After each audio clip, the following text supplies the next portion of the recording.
Assalamualaikum warahmatullahi wabarakatuh. Perkenalkan, nama saya Mutia Safa Zuraika. Saya dari Fakultas Ekonomi Ilmu Sosial dan Humaniora, Prodi Psikologi, kelas B.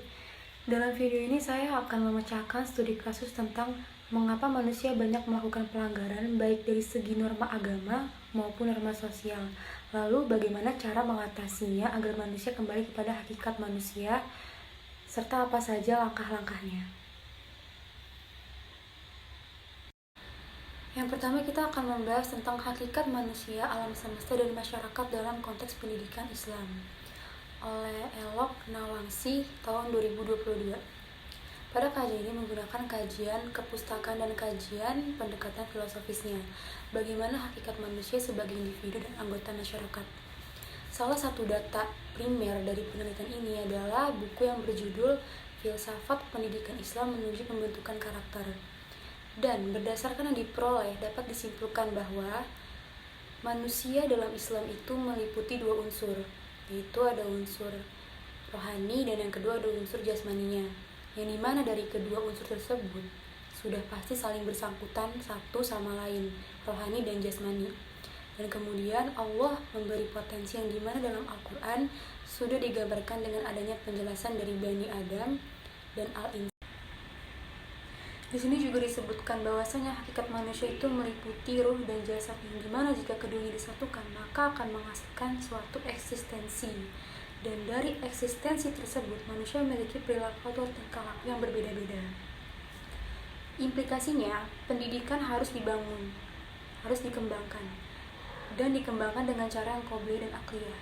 Qobliyah itu data atau fondasi dasar agama Islam, yang dimana itu bergantung pada Al-Quran dan hadis. Sedangkan akliyah adalah pengembangan pemikiran atau pola pikir manusia berdasarkan nilai-nilai Islam atau yang sejalan dengan nilai-nilai Islam.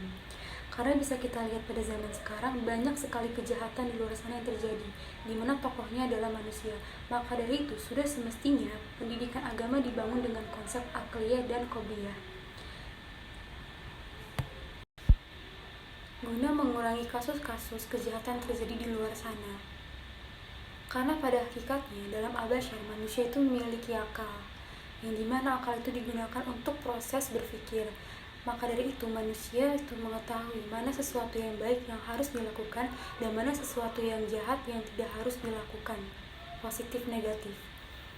Dan begitupun dengan orang yang mencontohkan perbuatan baik buruk tersebut, mereka juga mempunyai akal dan tahu mana sesuatu yang positif dan mana sesuatu yang negatif. Oleh karena itu, pengembangan pendidikan ilmu agama Islam ini harus dilakukan secara qobliyah dan akliyah, agar orang-orang yang jauh dari pendidikan ilmu agama sebelumnya bisa lebih mengetahui. Yang kedua ada dari Alimatus Sadiah Alim tentang penelitian keislaman tahun 2019. Di sini dinyatakan bahwa manusia itu pada hakikatnya memiliki keunggulan dari makhluk hidup atau makhluk ciptaan Allah yang lain di muka bumi ini. Jadi bisa dibilang manusia itu adalah makhluk paling sempurna di antara makhluk-makhluk ciptaan Allah yang lainnya. Eksistensi manusia sebagai hamba Allah atau yang disebut dengan Abdullah sekaligus khalifah atau di mana memiliki inspirasi nilai-nilai ketuhanan yang tertanam. Jadi manusia itu sebagai pejalan amanah Tuhan di muka bumi ini.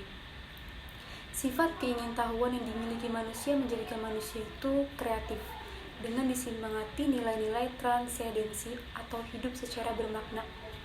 Manusia dengan manusia lainnya memiliki korelasi yang seimbang. Contohnya dalam hal tolong-menolong. Dan di sini juga dijelaskan bahwasanya manusia dengan alam semesta sekitar merupakan sarana untuk meningkatkan pengetahuan, rasa syukur, dan mendekatkan diri kepada Tuhan. Jadi, manusia sebagai Abdullah dan Khalifah atau pejalan amanah Tuhan harus melakukan hal-hal yang disukai Allah dan menjauhkan larangannya. Jika ada manusia yang melakukan pelanggaran atau hal-hal yang tidak disukai oleh Tuhan ya, maka bisa dibilang mereka harus meningkatkan pengetahuan, rasa syukur, dan bisa dibilang mereka juga jauh dari Tuhannya. Maka dari itu mereka harus melakukan pendekatan diri kepada Tuhannya. Selanjutnya ada hakikat manusia menurut pandangan Islam dan Barat. Siti Qasina, Media Ilmiah Pendidikan dan Pengajaran tahun 2013. Di sini digambarkan tentang hakikat manusia, ciri-cirinya, potensi dan pengembangan potensi yang dimiliki oleh manusia. Di sini juga diklaim bahwasanya manusia mempunyai kecenderungan yang diyakini sama dengan binatang. Namun, pendapat ini dibantah oleh seorang muslim. Karena pada hakikatnya manusia memiliki sifat tertentu yang secara ilmiah itu sudah jauh berbeda dengan binatang. Mereka memiliki potensi dari dalam dirinya yang dapat dikembangkan melalui pengalaman hidup. Di sini kita akan membahas terlebih dahulu mengenai pengalaman hidup dimiliki oleh manusia. Sudah pasti dalam hidup semua orang mengalami kesedihan, kegagalan, dan kesenangan. Dan dari pengalaman tersebut ada beberapa pengalaman yang sudah pasti kita tidak inginkan dan itu terjadi pada diri kita. Contohnya, ketika seseorang mempunyai pengalaman buruk, misalnya seperti pelecehan seksual atau dia pernah dilecehkan, karena dia tidak terima dan marah atau dendam, tapi dia tidak bisa membalas hal itu kepada si pelaku. Bisa saja ia melakukan hal itu kepada orang lain. Ia melakukan pelecehan seksual lagi terhadap orang yang dia temui. Padahal pada hakikatnya manusia diberikan akal oleh Allah Subhanahu wa Ta'ala yang dimana akal itu berfungsi untuk mengetahui mana yang baik dan mana yang buruk. Mana yang baik yang harus dilakukan dan mana yang buruk yang harus dihindari dan tidak dilakukan. Walaupun hal buruk itu terjadi kepada diri seseorang itu bukan berarti dan memang tidak seharusnya ia melakukan lagi terhadap orang yang ia temui. Jadi bisa kita lihat bahwasanya banyak sekali kasus pelecehan seksual yang terjadi itu karena manusia tersebut tidak bisa menggunakan akal dengan baik dan bijak. Sekian dari sedikit pembahasan tentang studi kasus yang berkaitan dengan hakikat manusia di dalam video saya ini. Dan terima kasih untuk kalian yang sudah meluangkan waktunya untuk menonton video saya ini. Mohon maaf bila ada kesalahan atau mungkin ada kata-kata yang dimana itu agak sedikit sulit untuk difahami atau dimengerti. Terima kasih banyak. Wassalamualaikum warahmatullahi wabarakatuh.